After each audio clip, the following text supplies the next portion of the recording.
to supporting business and workforce. This session 4 is around growth sectors. So we're really happy to have you here for this conversation. It's a very important part of what the Resilient Lee effort is focused on. So we've been having these sessions, these workshops over the last couple of days, and many of you have been here. So you've seen that this has kind of been building toward, the next phase of our work. You want to advance the slides? Okay, so quickly, I think we can introduce ourselves and do some introductions. I'm Harrison Newton. I'm with the Resilient Lee support team, also with Haggerty Consulting. Our role is to support the branches of the Recovery Task Force and the Recovery Task Force itself on the way to building a recovery and resilience plan for the Lee County area. That's who I am. I lead the resilience portfolio at Haggerty Consulting. Tessa, would you like to introduce yourself? Sure. I'm Tessa Lesage. I work here at Collaboratory. I'm a future maker, and I'm excited to help facilitate the conversation today. Yeah, great. So maybe we can start with our guest here on the panel at the far end. You'd like to introduce yourself? Economic Development for Lee County. Tamara Pygott, the Director for Tourism for Lee County. John Shannon, work at the Regional Economic Research Institute at Florida Gulf Coast University. Hi, Melanie Schmies. I'm also with the Regional Economic Research Institute at FGCU. Excellent. And we have several branch members here and also online joining us.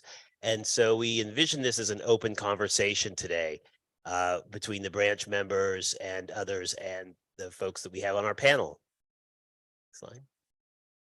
So just to give a little bit of background on this effort, the Recovery Task Force has been established, and these are the members of that task force. They meet monthly in order to kind of oversee this process that is building toward a recovery resilience plan. And you can see that there's a lot of participation and representation of the major communities in the Lee County area. And supporting that executive level task force are 8 branches that are looking at specific areas that were impacted by Hurricane Ian, but also are key to the region's resilience. Planning and capacity, which is looking at big overarching issues as to how that region plans for the future. Economic recovery, which of course is what we're focused on today. Education and workforce, also part of our conversation today. And there are many impacts related to the Ian experience, but also are just being key and fundamental to the region's resilience. Health and social services, infrastructure, which included power and water and transportation infrastructure and critical facilities, housing, and I think everyone has acknowledged the centrality of housing and housing issues to all of the region's resilience issues. Natural resources and cultural resources. We are on a very aggressive timeline. There are people in need and the community needs to recover. So this exercise is one that we really have been honored to have a lot of attention and a lot of flexibility and adaptability from the key stakeholders and participants so that we can move fast. We're trying to create a plan by December 5th. And to do that, and this process started around February, we are trying to, within the next couple of months, find those ideas, initiatives, and concepts that can be key to helping this region recover and making it more resilient. So this is the key phase. This is phase 2 that we're in, which is really about getting to solutions. And that's why we're here today. As part of this process, we've done a great deal of community engagement. We really want to hear from the community, and we really want to capture their thinking and ideas and priorities. There have been 17 town halls conducted as part of this process all across the area. 2 of them were virtual. Some of them were in English and Spanish. Those experiences led to 37 plus, I think more than that at total count, media articles. So it did gain significant coverage. Over 1,000 people came to those events. 5,000 people essentially have participated in a survey that we have online on our website, giving their input. And there's also been an on the table survey that has garnered over 1,000 essentially responses to a survey. So we've had a lot of significant interaction with the community. So these workshop experiences are meant to bring together those who have been part of the branch work to match them with subject matter experts and those who think about these issues deeply, so that there can be an open conversation about areas of interest to the branch members. As we get closer to solutions, we want to make sure that we're able to kind of delve deeper into detail about what those solutions should look like, how they should be framed, what the opportunities are, and what really the needs are to execute ideas. The workshops are going to give branch members a space to ask those questions and interact with you. To that end, branch members can always speak up and ask questions anytime throughout this effort or event. And that goes for those who are online as well. Please just put your question in the chat and we will read it out and you'll be part of the conversation. We really want to focus again on solutions. So we've talked a lot about the storm and the experience of it. It's okay to talk about it a little bit today, but we also want to put it in the frame of what now should we do? What will be the thing that we should do? A lot of you have ideas, and this is the great moment to be able to put those forward, because that's what the plan is about. Next. And now I'm going to turn it over to Tessa to take us through the conversation today.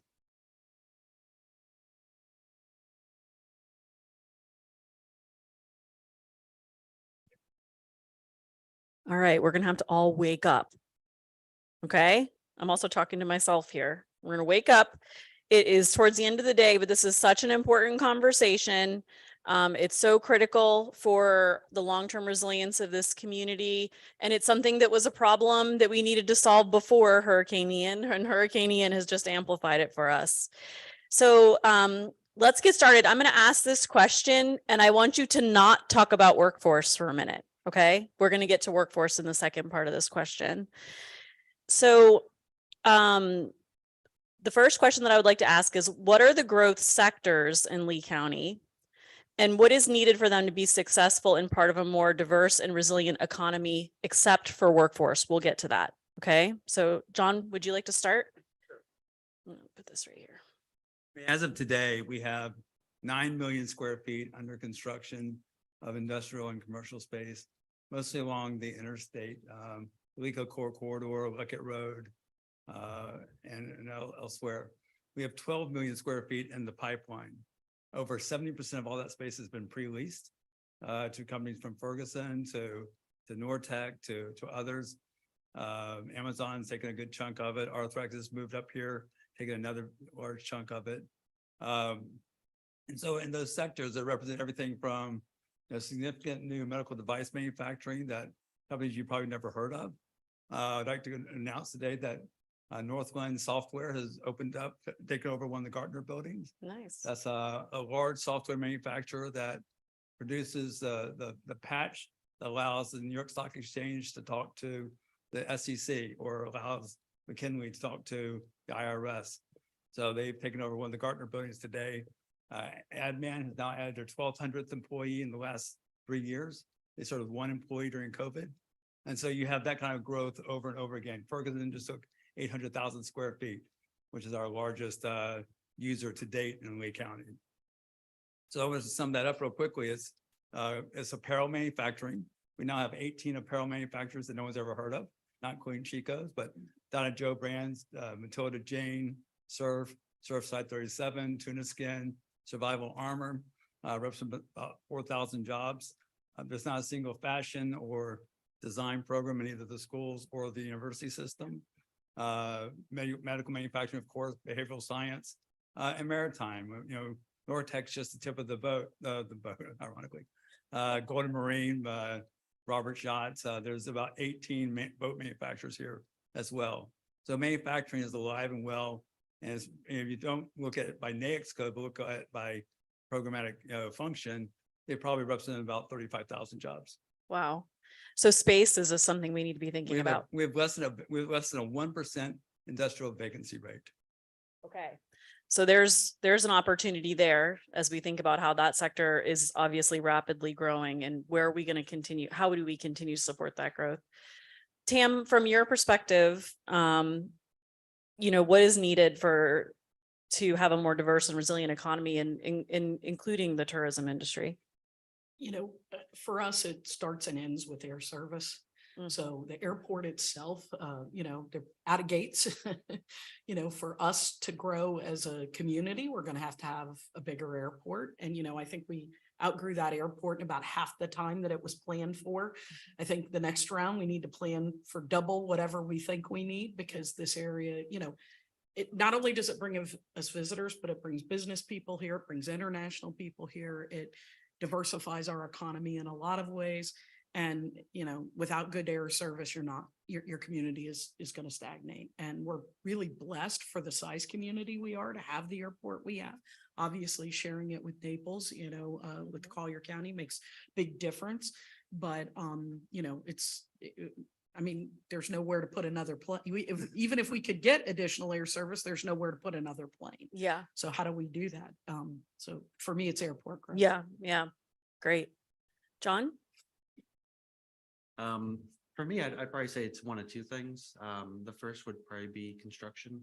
I feel like these days when I drive around, I can't, I couldn't throw a rock 10 feet without hitting a piece of heavy machinery somewhere, right? There's construction everywhere. And I think that's going to be, continue to be important moving forward. But also infrastructure, which would be related, expanding on the infrastructure in the area. Whenever we do our business climate surveys, quarterly surveys, it always seems like 2 or 3 comments in every survey. It's always talking about the infrastructure in the area, and it's always on the minds of business owners. So I think that's also another area that could be addressed. So you mean like transportation? Yeah. And I assume maybe broadband, Yeah. anything else? I was thinking more in the ways of transportation, but also broadband is going to be Okay. very important too, especially now as everything is moving more towards remote working. Yeah. And that's going to be important moving forward. Great. Melanie, do you have something to add? Yeah, I think just more of a general comment on this topic. And maybe John would agree. It's also when you're looking at growing sectors, it's looking at where's the leakage happening, like where can we build more vendor supplier relationships locally? What are other areas that we can plug into to keep money flowing in our local economy? I think it's really coming at it with that strategic approach of what's happening and what are those supports that aren't here right now, the other industries, aligned industries we need to bring in if they make sense. And then also looking at things, well, I know this discussion is focused on Lee County. We're such a regional community and our region works so well together, also really bringing in what are the growth sectors in our other counties, right? And now I think we look outside of the 5-county region even to see what's happening in Sarasota or Miami-Dade and Broward, because we're more connected to them than ever. So it's also thinking of it in the scope of the outside of the region. I think that that's really smart because we're not even big enough to fill all the jobs in any single county, so this is very much a regional effort, but then thinking strategically about how our sectors interplay with the ones around us is really important. So great point. And the sectors that are supportive sectors that might be ones that we should be looking at or considering. Anybody have any thought on those based on what you said, Melanie? I mean, off the top of my head, I didn't really have any necessarily in mind in the scope of what's happening in Lee County specifically. I mean, if we're looking at growth in, manufacturing, maybe there's some small components manufacturers that we need to bring locally, or if we're looking at fintech or software as a service companies, what sort of alignment is there in, coding and programming companies that could be local. So yeah. Perfect. Yeah, it just reminds me of the logistics conversation, right? We say logistics, it's just this one word, and then there's like 50 million things that are under that topic of logistics.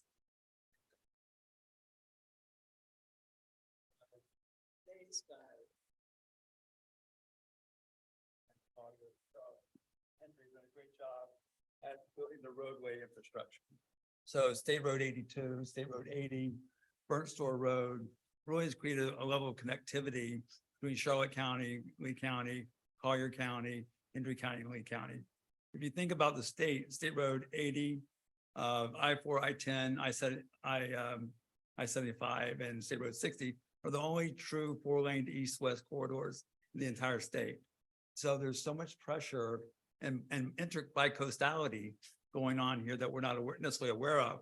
7% of our residential population that lives here, works in Duval, I'm sorry, in Broward and Miami-Dade counties.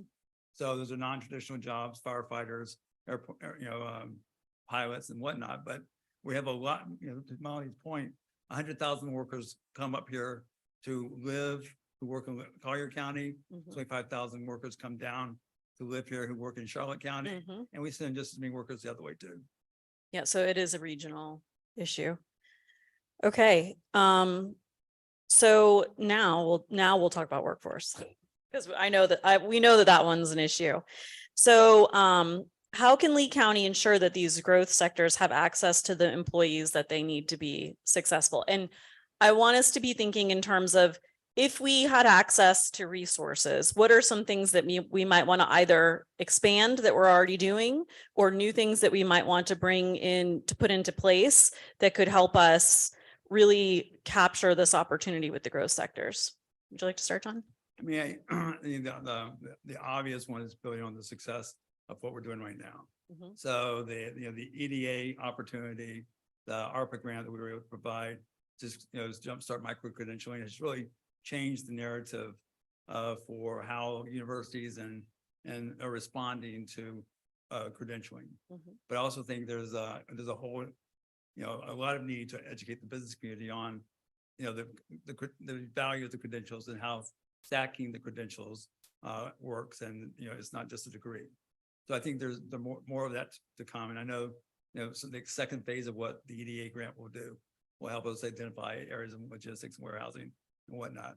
I also think we still have a disconnect between what the business, because so much of the business HR decisions are made somewhere else, not here. And so we can talk to the local HR person all we want, but for AIP or for Centrex, the decisions being made in Connecticut. And so Gardner, they don't know what the job titles are of the future that they will be hiring here, because it's a chess game. They're going to move sales to Houston, move HR from Connecticut to here, et cetera. So I think we need to find the right decision makers, understand the sectors. I mean, we need to inherently understand them, like Rob Harris is doing with manufacturing, and Wendy Fowler is doing with technology, and then use that to build a body of work. We need to drill down the numbers. We're going to have a career source meeting just with Mike Wookich and drilling down in career in terms of labor, because the nursing numbers don't add up with what we say our demand is, Right. and the number of seats that we're training for. Yeah. So we need to understand those numbers better. Great. Okay. So a better understanding of what our actual needs are. And that's probably going to involve getting to know the decision makers and some of the things that are coming our way from other entities outside of the area. So data is critically important to this. Looking ahead is critically important to this. You mentioned that we have to have the employers buy-in on micro-credentialing or these competency-based credentials that are being developed that could help a person get into a job. Given what you do for a living, do you have any suggestions of what we could start to implement to have employers more readily accepting of these credentials as a valid way of developing core competencies among employees? And I think it's critical to get to their associations and start with the National Roofing Association would like to start a certificate program. This is in infancy. We have the ability to help steer that conversation right now. But that's where these decisions are often made. SHRM needs to be at the table. Yep. Association of HR directors, et cetera. But I also think that what is defined as a credential and a requisite number of hours needs to be more flexible, so that work time, there needs to be space in the workplace for classroom opportunities. We need to find ways to provide certificate training in Spanish. Yes. It's a big problem with like for Pravada. Mm. Their entire line is Spanish speaking. They can't hire, shop stewards, to manage the lines. Mm. So there's a disconnect there. So I think we need to find different ways to do that. We also need to find ways that certificates are more applicable to the disabled and to people with, Formerly incarcerated. Mhm. formerly incarcerated, and expand the universe of what our potential workforce is, and then find ways to meet their demands. Yeah. Tessa, Yeah. I do a follow-up question just for all of you kind of is, to me, education is kind of a baseline intro into next steps of life, right? ARPA funding that gets people an initial baseline application, licensing, those type of things for small businesses. I know my education, I know what I'm supposed to do, but I actually don't know how to use it, right? So the application. So in my head, I'm curious what you guys think could be the next round of kind of technical assistant and an application. Like, I know how to do it. Now, how do I go make money in it? Or how do I apply it into a small business? Or what other people do I need around me to finish the story? Like, I'm a writer, or I'm a engineer, or I'm a whatever that is, or I'm a small business. Like, what are the things that the next step, what do they need? What do the businesses need or the people need? I mean, I think when you take the risk off the table. So I think, to the extent we have ARPA dollars, or we may have CDBG dollars, that we have to have robust stipend programs that the business doesn't have to pay for, that government can subsidize till they find that job candidate's a good match. We wanted to do that with ARPA, we weren't able to do it. But I think you've got to find those opportunities to de-risk the proposition. And you've got to find ways to talk this. Listen, our business community is a small business community. The average number of employees that Lee County business has is 10. And so, we need to find ways to help that two-person mom and pop shop, Mhm. benefit just as much as Arthrex benefits. So, Yeah. so to me, my curiosity for each group is like almost like a placement agency that's walking along is, okay, I've got these certifications. Now help me know how to apply those. One of the into- things we've talked about in the past is trying to create either a virtual HR department for profit that could represent multiple small firms in order to, because you can't go through the OJT process if you're a 4-person shop without an HR. Right. department. You don't keep the data that way. Okay, that's an interesting idea. So, Tam, from your perspective, what do we need to do to ensure that we have the employees that are needed to be successful? You can't take housing out of the conversation, Yeah. right? I mean, it's impossible to take housing out of the conversation. And, the cost to build, Sorry, our mics have been going all day and they're slowly dying. So if yours isn't green, raise your hand. sorry. No, it's not your fault. I wasn't even paying attention. No, you're So, good. I think housing and affordable housing becomes an issue. So do you use some sort of talent attraction program, that subsidizes housing for the first year or something like that? I mean, if we're gonna, think outside the box a little bit, I know West Virginia had a big program around this. This also would help us to attract maybe a little bit more diverse population and age-wise and all the other diversity things Right. that we need to do for our community to be better. I think there's just some opportunities, possibly by some sort of talent attraction that's tied to somehow subsidizing housing. I just look at the cost to rebuild that we're Yeah. facing as a community. And, I can tell you personally, the cost of insurance. Right. I mean, I'm gonna sell my house, Yeah. I mean, that's where I'm at. Yeah. So I think, there's just. Yeah, I'm gonna sell my house because the insurance is too expensive. Yeah, It's real. yeah, This is real. So I mean, it would be it's half of what rent would be, just for context. so I think it's safe to say that housing is one of the biggest, it was already a big issue when it comes to workforce, and now we have, multiple times that I problem. just think moving forward, Yeah, where we are, the amount of housing we have and the cost to rebuild the Yes. housing we've lost, Right. it's gonna even be a bigger problem. Yeah. Can I ask a question? Yes. If you owned housing, your Lee County Convention Bureau, would somebody live in your housing? Like, is that an actual solution to say, we have 10 units? We You have a mean place. to as an use." employer? Yes. I don't know that that works. That might be a transitional. I'm trying to understand the pairing, like, how do we assist you in that? Like, when we're trying to put these things together and stack them and say, hey, it's got to come, I need to have incentives, I need to have housing. What does that look like? I wasn't specifically speaking from my business, so to speak, and in fairness, I'm a little bit different. I'm part of county government, a little bit different situation.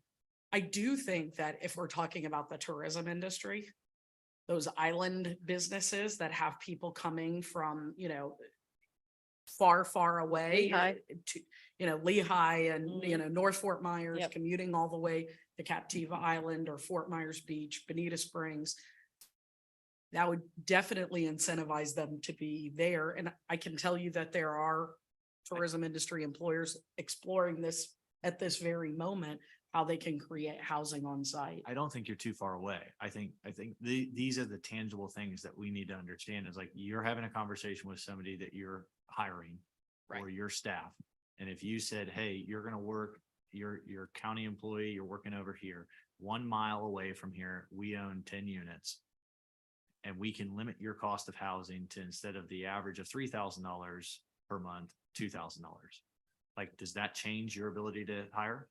I think it absolutely. would. Yeah, I think that does. I think, And so are and you it does saying, other things Yeah. too, right? It takes pressure off the roads, the infrastructure. I mean, because the key is you said 1 mile.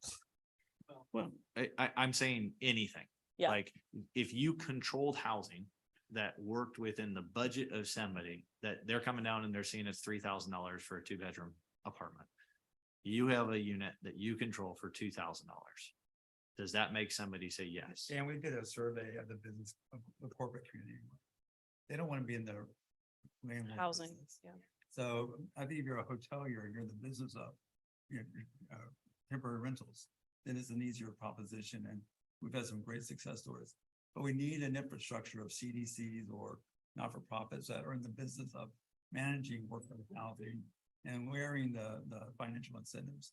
And I think, work with Fannie and Freddie, you can create guarantees for putting up, I think Scotland would guarantee the occupancy of 20 rentals in Centro next door or something like that. That's fine. Whatever the mechanism is, Yeah. I just mean that you could say, I have. Yes, it would absolutely help. I Especially think for it would. Central. And, in fairness, we're not just talking about, we're talking about teachers. We're Right. talking- I mean, so like we have all all these workers, we have entry-level people here positions. right now that are saying, I'm probably gonna have to leave. That means I'm also leaving my job. It's not just about attracting people from far away. It's also the people that are currently here. I think the change is we always had very affordable housing here. And that scenario is shifting. It's And totally high. we just don't have the affordable housing we've had in past years. Mhm. And salaries don't match up to the rise in housing cost. We all know that. So That's right. we're at that tipping point, in my Exactly opinion. right. Doesn't work. Okay, so, affordable. This is a housing. segue back. Yeah, to- please, to thank back you. to Jobs or, the app, so in Lee County, our workforce is organized, and me say this, it's organized on an east-west trajectory. So it runs through North Cape, Central Cape, North Fort Myers, out to Lehigh Acres, with Lehigh and North Cape being the heart of the younger workforce. Our business community is organized on a north-south trajectory. So the average commute for someone that's leaving from Lehigh or Cape Coral to go to work is 45 minutes each way. We have the longest distance commute of any county in the state of Florida. The result is for the average American family spends 12% of their income on car costs. Lee County families spend 25% of their income on car costs. When you add that to your 35% household costs, you're at 60% before you buy your first grocery. And so moving jobs, rationalizing our economy by moving jobs closer to residential nodes. And, you're not gonna build enough housing, except for the shoreline special, because you're not gonna move the shoreline. But you've got to have workforce housing for the beach and for Sanibel. But we, Everywhere else, Alico Road and the kind of road traffic mitigation where they're looking at, Alico Road Extension, Burnt Store, Three Oaks, it's gonna take dozens of miles of people's daily commutes. But we could also come to you with mixed use development on your site where you employ. And please, Right. last time we kind of built vertical mixed use was in 1907. It was called First Street. We don't have vertical mixed use here. Well, if we just had proximate mixed use, it sounds like it would help. It'd be Right? So if we just went to a Lee County property where you have 100 employees and you use the parking lot to put an apartment on, it would create proximity. And then if you had a urgent care next to it, next to a convenience store, with the school. approximate to a school, then we reduce 45 mile is what you said, Yeah. transportation issues. Impact fees go I down mean, because I don't need as When many the- roads. When an LCEC power line went across the Midway Bridge, half of Lee County didn't go to work that day.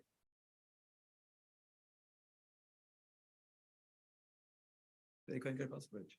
So this idea of being proximate to work and other things that we need to live a quality, healthy life, including schools and healthcare, and the ability to actually get around. Bedroom communities without the type of business engine are challenges to making all of this work. So I've heard things like mixed use being added to the table.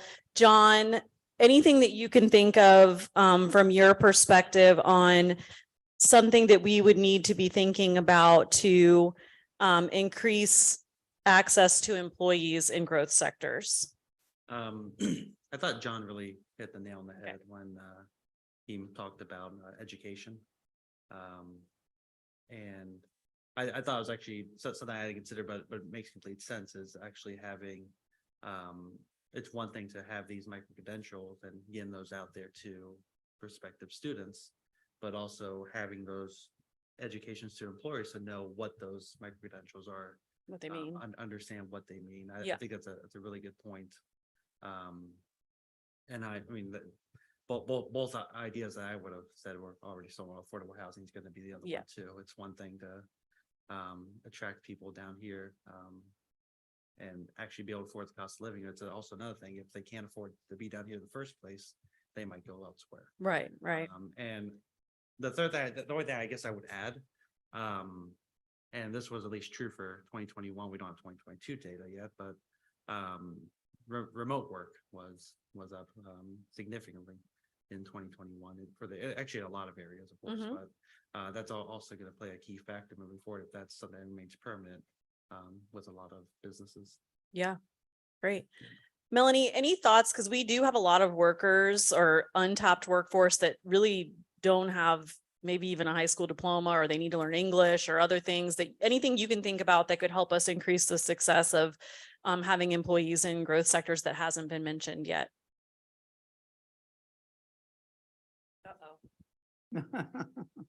Oh, thanks. Sharing, just caring. I'll share with John.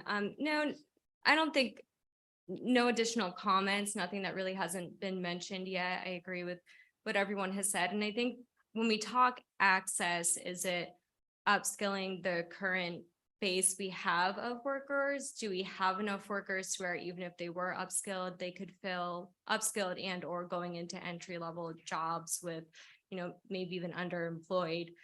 Would we have the amount of individuals we need to fill the jobs, or is there also a net gain we need to fill the demand in our growing economy? So I think there's different components to access. I am excited. I've tried not to bring it up too much, but because we have this EDA grant and in partnership or in alignment with the ARPA funds, I think it will be some time to really measure and see the success of the programs, but I think we'll have good case studies on that. And even though this plan will already be developed at that time, it will be data that we can look back at and maybe have a clearer picture of underserved communities and plugging in workforce. Can you explain quickly what the EDA grant is so that folks understand? Because I think that this is a model program that we could invest more in as money comes in to expand. So can you talk a little bit about what it is? Sure. So Florida Gulf Coast University received $22.9 million through the Economic Development Administration's Good Jobs Challenge in partnership with Future Makers Coalition at Collaboratory. The grant really looks to upskill and reskill individuals specifically that are underemployed and from underserved communities, but the grant will serve anyone. So it's really identifying what skills our workforce needs to fill the demand of to fill the jobs that our employers are demanding right now. And also looking at it in a broader scope of building a workforce system. So what wraparound services does our community need? So it's not only the skilling and, traditional education, it's access to childcare, access to transportation to actually get to the training program or to the job, soft skills training or, generational cultural gaps that might be there in the workforce. So the grant is really about building a workforce system in our community. There's a lot of layers to it. I feel like I never get Yeah, there the are. narrative completely correct, but Well, that was good. basically, yeah. Well, I think one of the things that we've learned from it, and I'll just chime in here briefly, is that a lot of people still need to they didn't get their high school diploma or they need to learn English, but they want to go to work. And when you're an adult who has a family or is taking care of a family, or you're trying to afford to live here, it's really hard to just like, oh, well, first I've got to get my GED, or first I have to do this, or first I have to do that. They want to be in the process of getting towards the job. And so these tandem programs where you can get your GED and get your certified nursing assistant simultaneously. How can we pair these things so that we are much more rapidly upskilling our workforce? Because 20% of our nearly 60% of working age adults that don't have a credential beyond high school right now have some college but no degree. The rest, it's a big portion and many of those don't even have a high school diploma, and many of them need to learn English. And so this idea of like, how do we get people that minimum standard, but also have them working towards a career pathway in these in-demand industries? That's what we need more of. We need that sort of like, how do we make this work for adults who need to quickly get into a better job?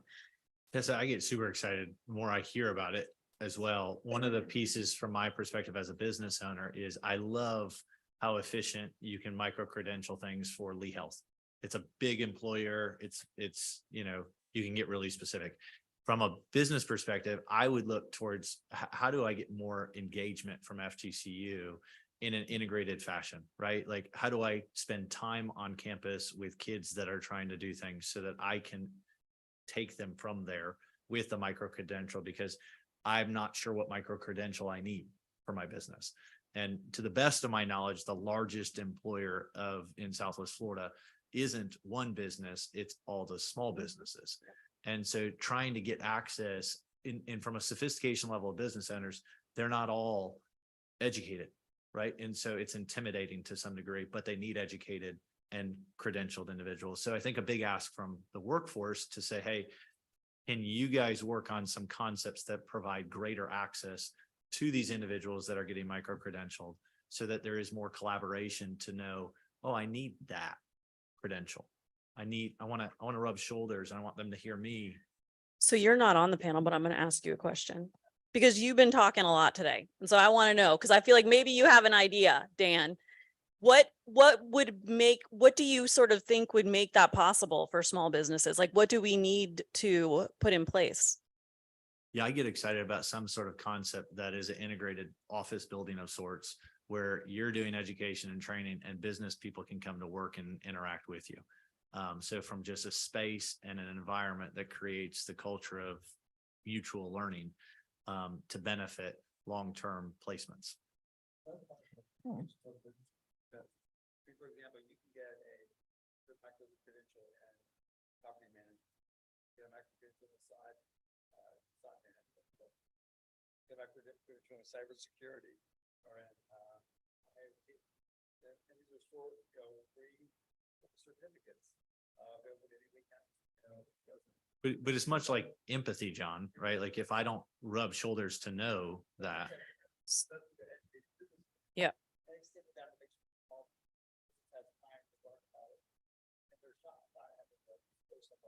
Yep. So what, is there something that you can think of that would entice a business to, oh, I gotta pay attention to the lights. You've burned through more of these than anyone. Is there something that you can think of that would entice businesses to come to a shared location like that?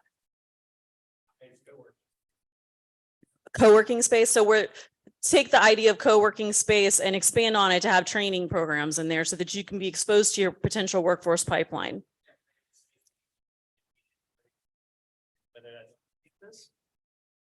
Whether it's on campus, which again, candidly is intimidating. Like, I don't know which professor, if there's a guy I'm supposed to ask to about parking and how do I get to that next level, is if it was a mutual integration of go into somebody's office building and create space for that.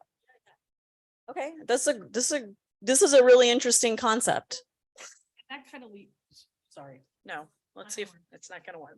Well, that even leads me to think about like our guest first program, our customer service training, because there's a huge need for soft skills, right? And we have a free customer service training program. You know, if your business has a space that you're willing to let us come in and teach our class, we'd welcome your employees in our class. So how do we make all these nodes of connection between those things? So just a thought. It's a great thought. And I think this morning we were talking about business education partnerships. And I think when people think about that, they're just like, okay, but this is what happens when we have business education partnerships, right? So like Lee Health is at the front of the table all the time because they have a different model and setup than a small business does. But I think that this idea of how do we make that accessible for everybody, that is business education partnerships, but it has to be so easy because for a small business that doesn't have someone focused completely on HR and hiring, it's much more difficult for them to take the time to do something like that. So we have to think creatively and innovatively about how do we solve this problem, because this is a problem. We're even finding it right now with the EDA grant with our navigators. We need more businesses to engage so that they can be looking at the talent that we're bringing through the pipeline now. We have to have them at the beginning when we're first engaging with a person before they've got their training. Lee Health is piloting this with a earn and learn program where they're hiring the nurses before they even go into the training program, coupled with the navigator. And that actually, there's research nationwide that shows that when you invest in an employee like that, you're much more likely to retain them. And so this idea of like, how do we start to shift how we think about recruiting and looking at the talent pipeline? I think it's something we're toying around with, but we need to be real intentional and innovative going forward on how we do that. Okay, hopefully we've got some mic situation fixing here, but not completely. I need one here. Harrison, you have a question?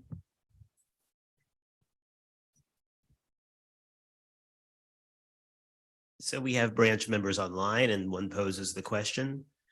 Supporting business and workforce in growth encompasses retention.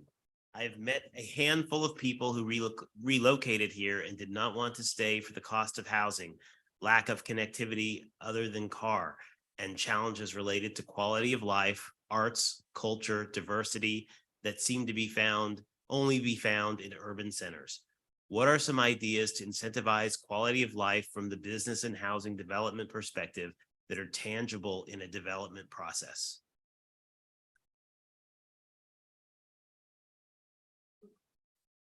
I mean, there used to be an effort, going back 10 years ago, maybe less than that, where, and I think the VCB participated as well, and we helped led it actually, where we would have these large events to introduce your new workforce to the faith-based community, the not-for-profit community, entertainment destinations, places like that, to get to know your county first, or get to know what place you live before you bought a house or before you Right. Actually did the relocation. It was a Career Source operates an active trailing spouse program. Yep. So there are business parts of all this that had fallen apart. The recession Yeah. knocked out a lot of this. Yep. And we haven't put it back together. I know in this Cape Coral, to do small business walks to try to integrate, communications for the small business community with great success with the SBDC. And I think, there's different things that are going on. I don't think any of this has, information is centrally located. Yeah. So it's easy to find. Yeah, and that makes it harder for small businesses, right? So I do think that there's been a theme today about this idea of like, how do we create tools or resources for small businesses that are really plug and play?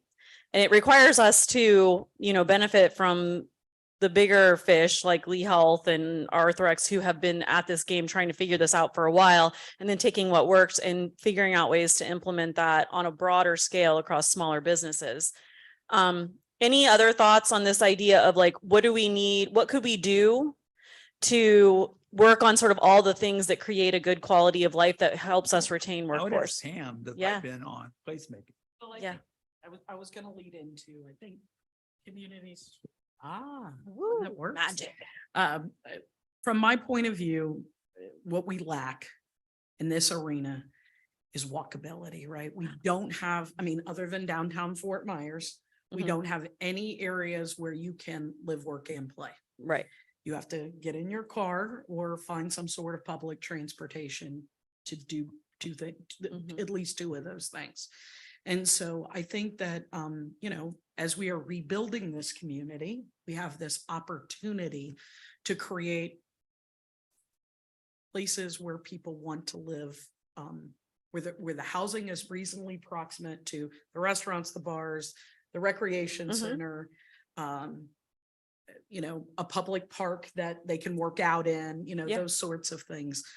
And if you look around the country, the communities that are growing the fastest and have the the highest satisfaction, they are all focused on this concept called placemaking. Yep. And creating places where people want to be, whether it's recreating or living. Yeah. And so in my opinion, you have to think that way, but again, this is a density issue, and every time in this community, we have a talk about building up, everybody flips out. Yeah. And I think, that's something we've got to get over. We're at the point where we can't spread out any further. There's no land to go to. Right. We want to keep the preserved land we have preserved, and we're going to have to learn that we're going to have to build up a little bit. And as we build up, you're going to see these pockets pop up. And I mean, it's happening. Cape Coral has a huge downtown plan that, not at just 47th Street, but the residential that's coming in proximate to that. But the community has to embrace that kind of change. And, as leaders in this community, we're going to have to keep saying these things. Like, yeah, we know you love your single family houses and Yeah. you love living in the burbs and you love, those things, and they're wonderful, but there's nowhere else for those houses to be. We've Yeah. done it all. So what I'm sort of hearing is that we need walkable, mixed use communities. I'm going to tie into what we said in the last session, which is that we also need to make a commitment to arts and culture so that people have things to do. We may need to make a serious commitment to it so that people have things to do, but that also helps support the smaller surrounding businesses in those areas.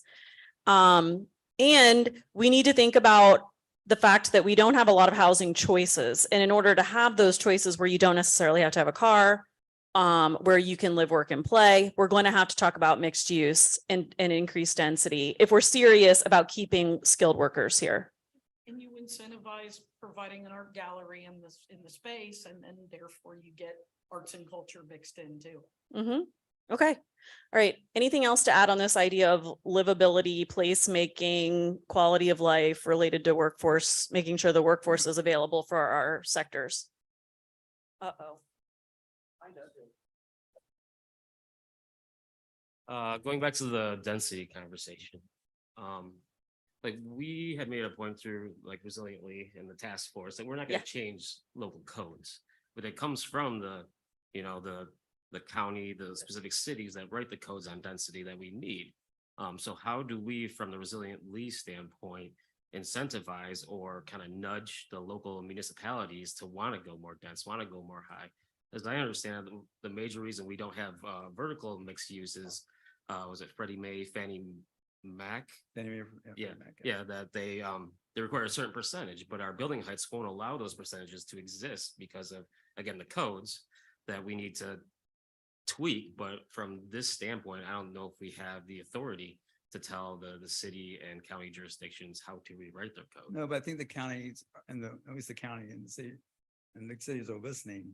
You know, the Live Local Act is going to change, it could change our world. Yeah. And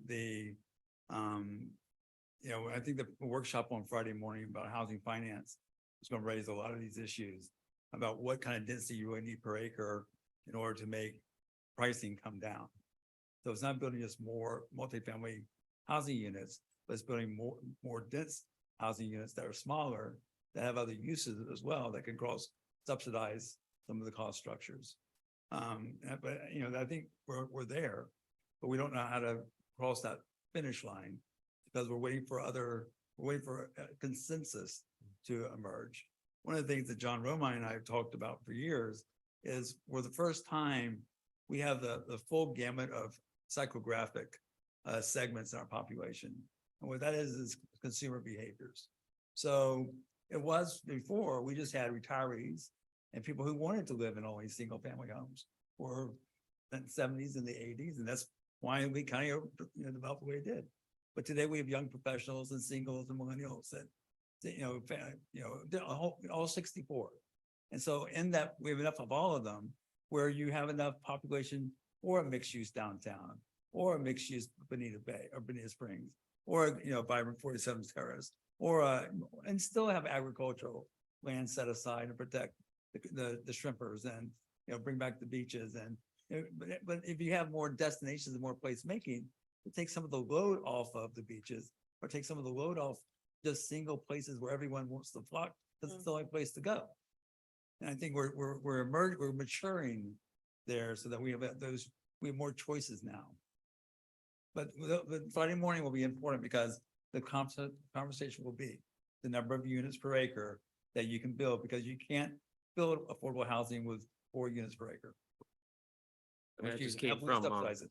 the Fort Myers Planning Board meeting, and everything is going lighter density. Everyone continuously makes the argument of sitting in traffic or the water infrastructure problems, which make it even more challenging to get the density, which I agree helps on many standpoints. One of which I think is most important is attracting that younger demographic that we need to fill the jobs, because we've been so retirement centric for so long that everyone is having trouble filling the jobs. And when young professionals have a choice between Tampa, Fort Myers, or Miami, they're not coming to Fort Myers.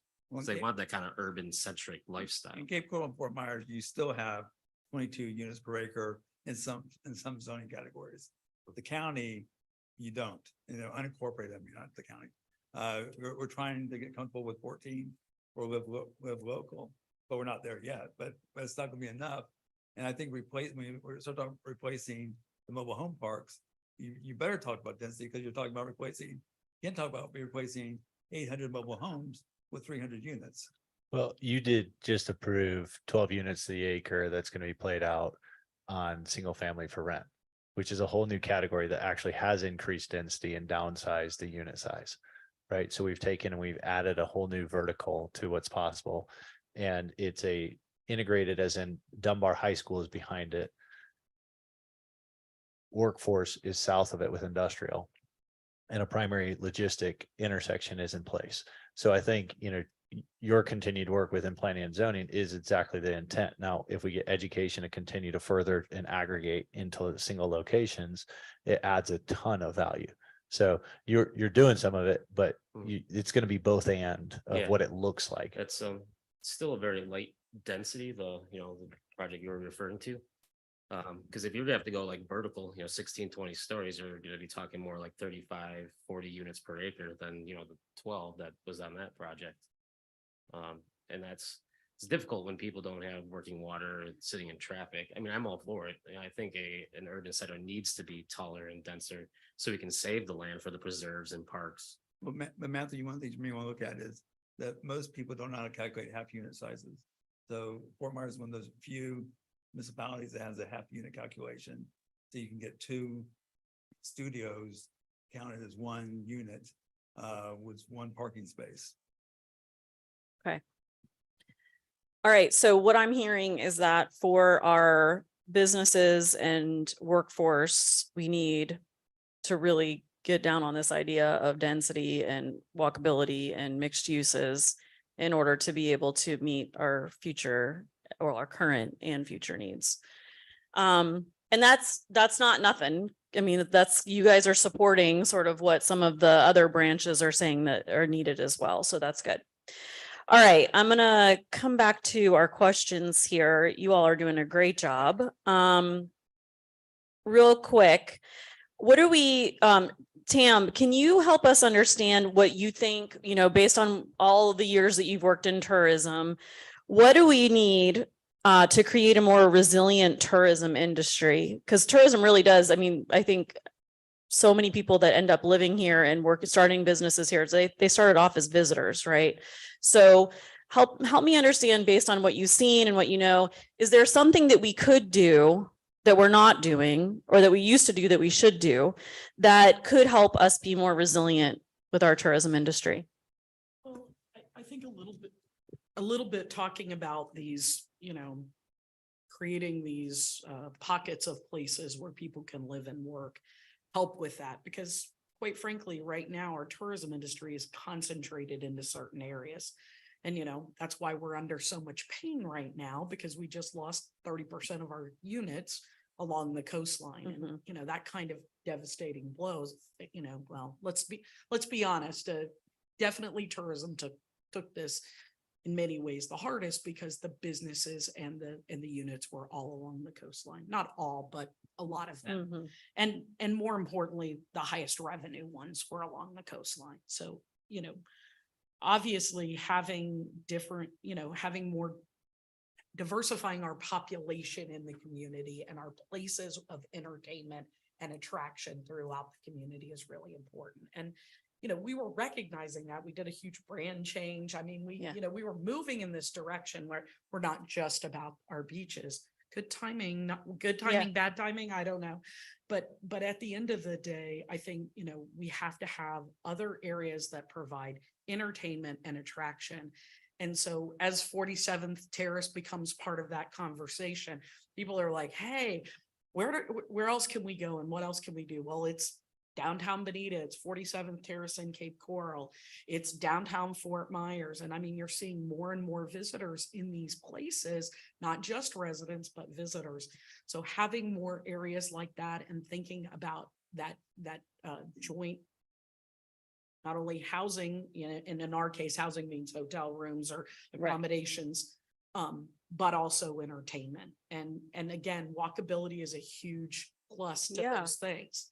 So, you know, certainly downtown is on the cusp of that. You see, I mean, you know, I think some people would say, oh, well, it's already happened. No, I think we're still on the edge of it. It's starting to happen. There will be a lot more hotel rooms. And with those hotel rooms will come more restaurants, more, you know, all the layers of that are just going to keep notching up. And, you know, Cape Coral is on the cusp of this. They're beginning this process. You know, I think it's happening. But we have to think more like that. You know, I use my 27-year-old as the example.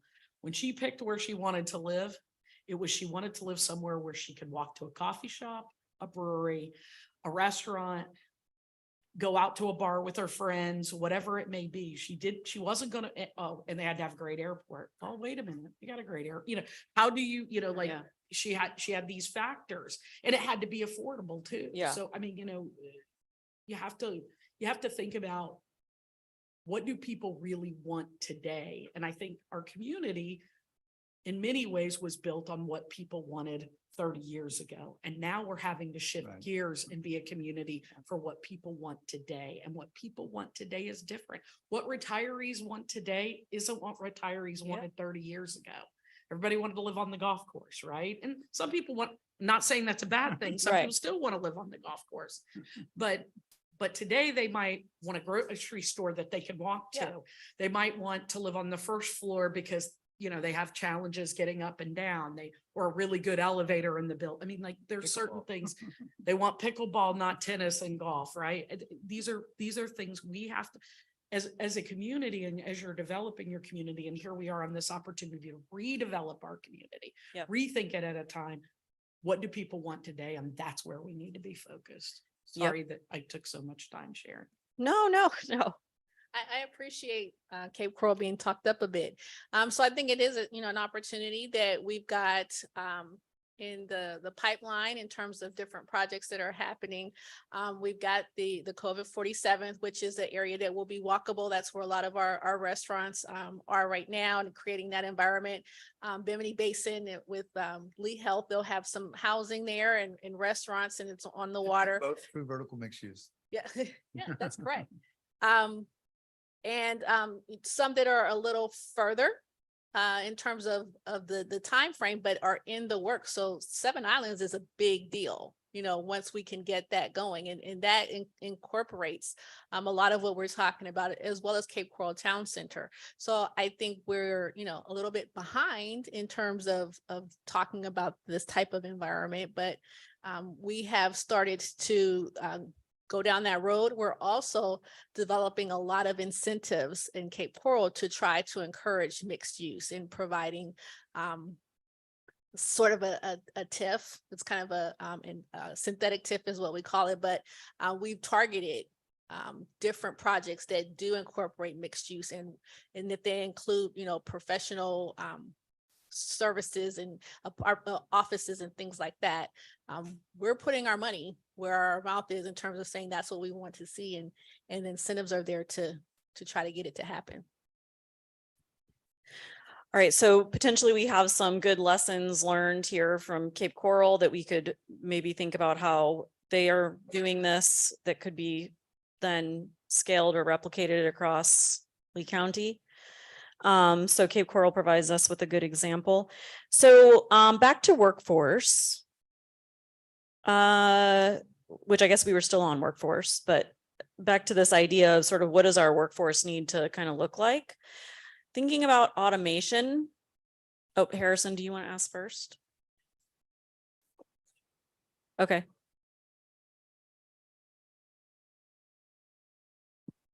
This is how we're staying awake. We like musical mics, right?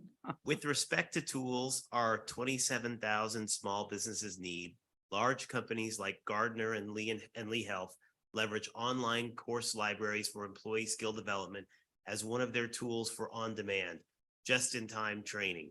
Online course libraries like Open Sesame are highly respected, also improve employee retention. We need this for our small businesses to help train employees.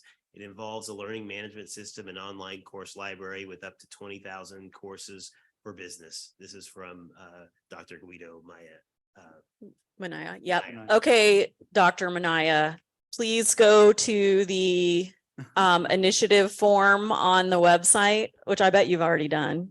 And please submit that idea, because I saw some heads nodding in agreement here about that as a really good opportunity.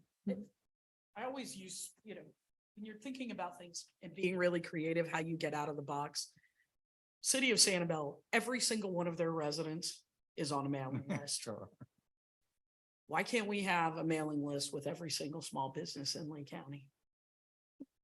Why can't we? How do we create that situation where it's available? If you don't want to Yeah. read that email today, you don't have time. And I know most of our small business people have a lot less time than they, to read email than they. Mhm.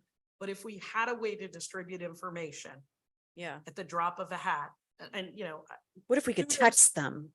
We text them, then they'll at least read the Okay, beginning. fine, then it's a text database, whatever it is, but we have to find a way It's- to create it's a- a listen, database Because for we're always talking communication. about it. We're always talking, like, how can we talk to the small businesses? We've got ARPA funds. How do we get in touch You with the give 'em a- businesses? You give them a license. So Yeah. if you give them a license, you get something and you have some sort of communication tool that connects with them.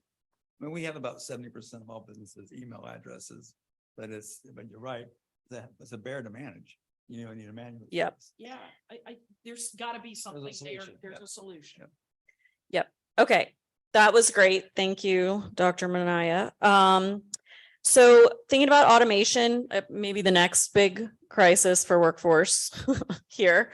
What do you think we need to be prepared for? Any thoughts around automation? I mean, the thing that comes to mind the quickest is the ability to retrain workers. So we as a ecosystem have got to find ways to be nimble and be close to the business community where we know where AI is being, advanced. I mean, we see it at every portion of our business community, Mhm. whether it's, Clever Tech is a Italian firm that just opened here. All they do is create AI for the pickers for distribution centers. Their goal is to reduce the job density from, right now it's about 17 workers per, 17 workers per acre to, down to below 10 by having better AI. Chat, is another an example, but and I think it's not a bad thing. It's certainly going to help health and, it's healthcare delivery, but we need to be nimble so that workers can be retrained or what that stat credential Yep. can be applied to more than one setting. And, there's a system of those that apply to more setting, but Yeah. I think it's an important question.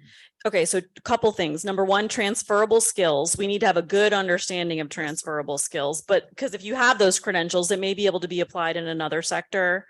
But then secondly, this idea of creating and sustaining opportunities to do lifelong learning, because as automation happens, I was reading the other day that writers are, losing their jobs to automation. These are highly educated people that never thought that they would be automated, and now they are. And so this idea of we hopefully won't have fewer jobs. Jobs will just require different skills. And the idea that we need to be ready to create opportunities for lifelong learning so that folks can continue to advance in a career or change careers if they need to. So appreciate that answer. Anything else? One thing I would add, when we talk about automation, I think the census here is, we're talking about, AI, but automation could be a lot more than just AI. It's really just any sort of technological advancement. And throughout the decades, we've had technological advancements, made, from the vehicle to AI today, and yet jobs are always growing. So I don't think it's something that should be, people should be afraid of. I know there's always a fear when it comes to AI. Oh, robots going to take my job. I don't think people should be afraid, but I think people should acknowledge it, that it is something that's going to come. And I personally, I think AI, as great as I love ChatGPT, I'm messing with it all the time, but I still think that technology still has a way to go, so we still have time to adapt. And I think an acknowledgement that is going to arrive, and making sure that we train the workforce in the areas where those technologies are going to be applied. I think that's going to be important moving forward. And just thinking like ChatGPT, it's great, but it's 18 months behind. So do anything on our area and it's probably wrong, just as an example. Yeah. Ooh, that's dangerous. But Tessa is also big that the digital divide is real, Yeah. and that we need to make sure that every A through 8 student has equal access to technology Yep. and broadband. Because, even like the picker of the sugarcane tractor driver now is driving a computer, Yeah. and he's having to operate a computer on top of a machine, not driving a truck. And so I think if he's not comfortable with his technology and his technology literacy, it's gonna be horrible. And that is such a great point. And I want to also say we're re-engaging a lot of folks that have been out of education for a long time with the EDA grant and with the Navigator program through Future Makers, and the FGCU Complete and the Stop Out program at FSW. We're purposely re-engaging folks who've been out of school. And a lot of them, one of their biggest barriers to going back is fear of technology because they haven't really been using the technology for so long. So this ability to keep people, to make sure that people are having access to technology and broadband, and to be able to find ways to help them quickly re-engage with it and sort of understand what it is. We don't want that to be the barrier to not going back to school and getting into a job, is that you're afraid of being embarrassed that you can't do it, or you just are, intimidated by it in general. Okay, so trying to figure out if we have missed anything.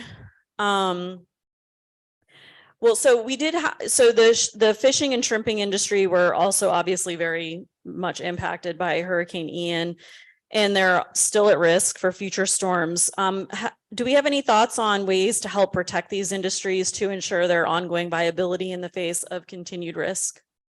I mean, we've been meeting with them, continuously since the storm. And a couple of things. One, processing was moving to Tampa before the storm, regardless of, the number of boats that were coming into Fort Myers Beach was increasing. So we had, gone from 45 boats a day to 50 boats a day. The problem that we have right now is that the docks themselves are privately owned.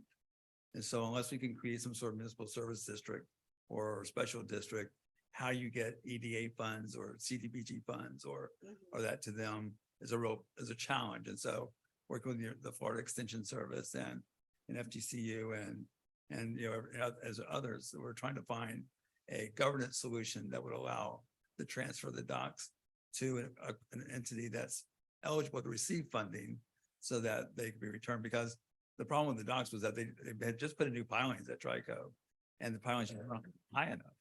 And so that's why all the boats went up and flipped over, because they weren't high enough. And so you need cement docks, and you need to create a destination. So it's not just, docks shrimp centric, but it's There are other cultural reasons for center. people to go there. Yeah. Yeah, mixed uses. Is that what I'm hearing? Again? It's been the theme for the day. Workforce housing. Okay. Anything that the panel wanted to say that they did not get a chance to say? Something we missed, something that you, I didn't hear a lot about transportation. oh, please More transportation. turn your mic on. We need to make sure I people mean, hear just this. From my point of view, more transportation paths, more ways to get cars off the road. Yeah. Again, I do believe the mixed use will solve some of these Yeah. problems, because if you're living there and you don't have to get your Yep. car to go do some things, that's gonna save some of it, but it's more than that. I mean, the popularity of the trolley that, we use tourist tax dollars to run up and down Fort Myers Beach is enough to tell you there's huge demand for that kind of service. I live off McGregor. If there was a trolley that ran along McGregor to downtown, I Yeah. wouldn't drive my car to work. I Yeah. would walk down and hop on the Yeah. trolley. How do we think differently Yeah. about transportation? Yeah, it's such a great point. AAA says it costs more than $9,000 a year to own and operate a car. Given housing costs, given wages, I think that we have to think real strategically about not only housing choices, but also transportation choices. And we need to make them viable, because no employer is going to want to hire someone who doesn't have a car if there's an hour headway in order for them to just get on the bus.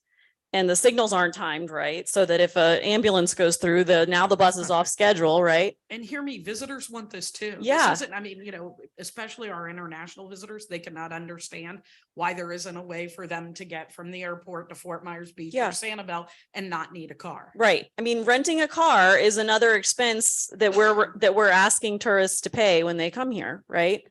So if you can Uber to where you're going and then walk around, that's a different story. But if you have to have, yeah, Public transit in those. I cases. agree.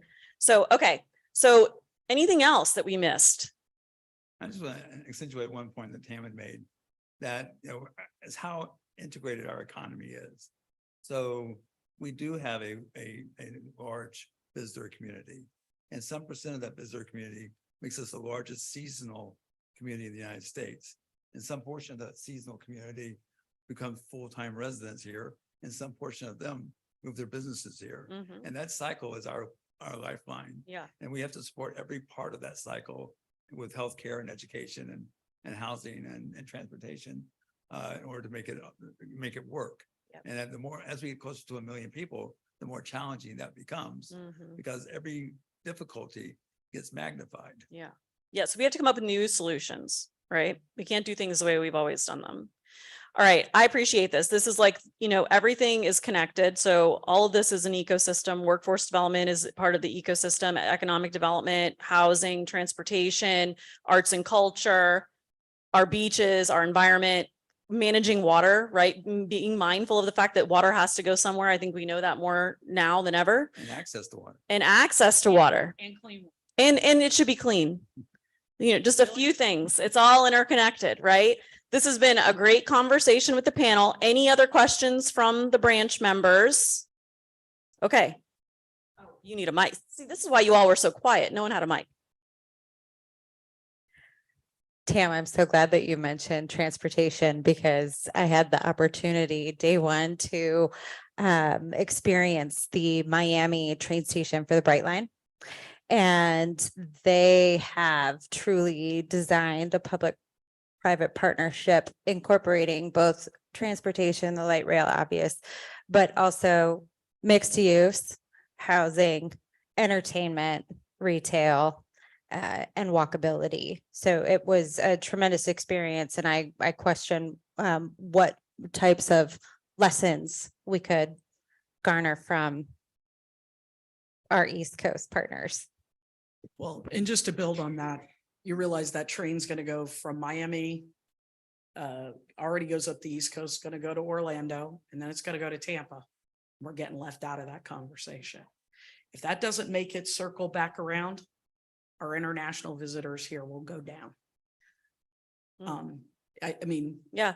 how do we make it work? Where do we find those dollars? I mean, if we're not thinking about that going forward, we will be the quiet, sleepy West Coast, Southwest Coast, I promise you, because those places are going to be booming and we're going to be without that asset. So I've been Great on point. that point all the Okay, time. noted. Great point. Matt? Piggybacking on your comment and potential regional rail, we do have an opportunity with the Seminole Gulf Rail Line. Currently, the Trust for Public Land is putting offers in to buy that from the Fay family. There's a expansive amount of right of way. Now in the community, they seem to want the multi-use regional trail kind of bike ped, but we have an equal opportunity to have regional rail connecting, generally speaking, Naples up to Fort Myers on that same corridor without buying massive amount of land. But that needs to be part of the conversation now upon buying it until they buy it and put rules in place that don't allow that regional rail. Okay, great info. Good point. Initiatives. Please submit your, we're taking notes, but also if you have an initiative that you would like to submit, you can use this QR code to find the website to do that. We really want you to do that. So thank you for that. Are we done here? Are we good? Everybody, workforce and business talked out. I can keep going. It's my jam. I'm lying. I cannot keep going. Okay. So I'm going to close the conversation here and open up to public comment. Does anybody have any comments from the public?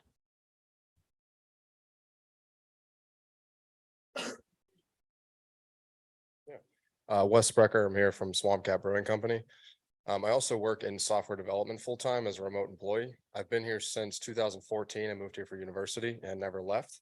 27 years old, worked at Gartner for 4 years. I think there's a really brilliant idea presented here today in the LMS. If that was hosted through something like the Collaboratory and funded through something like the DEA grant or EDA grant, that is a huge network. That's a huge value proposition for employees in a similar position to myself that are looking for skills and certifications and licenses that they can take from job A to job B when they're thinking about job F. And so if we're thinking about how to support the individuals and the businesses in the community and connect those 2 to 10 employers, those 2 to 10 employers, what better way to do that than to create an online resource for them that incentivizes them to provide their communication and details. So you could create that text list with all the alerts. It's all to every business owner in the community. Give them access to this platform where you can have certified or credentialed and non-credentialed training You know, that to me is just like a brilliant way that if you're looking for short-term initiatives, short-term actions, you could walk away from this conversation with.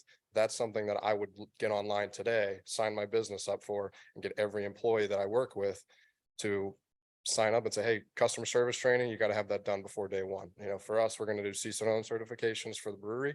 You know, that's something that you could host on that platform as well. And then you could incentivize local businesses like a brewery of ours in a, you know, an urban area to host in-person classes to double click on those topics.